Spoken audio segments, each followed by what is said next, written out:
Hey everyone, it's Jen. I hope you're doing well. I finally got around to picking up a vintage Jordan 1.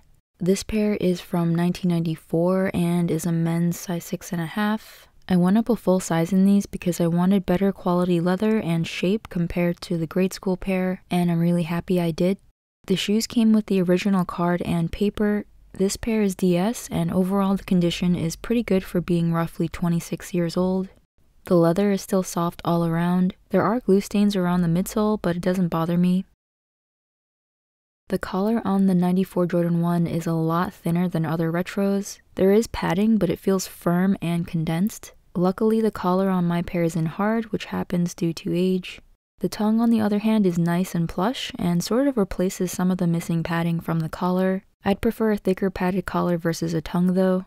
The swoosh is made of nubuck instead of full-grain leather. The 2001 retro also has a nubuck swoosh, while the 85 and later retros use full-grain leather, which I prefer. It just looks better and is more durable.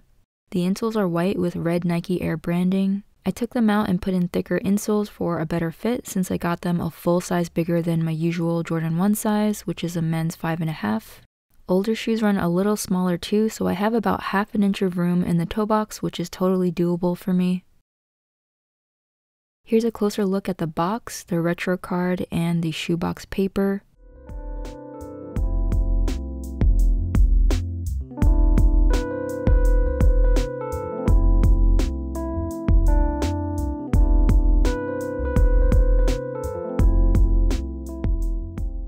Overall, I'm really happy with this pair. I hope you enjoyed this video. Stick around for the on foot. Good luck this weekend if you're trying for anything, and thanks for watching.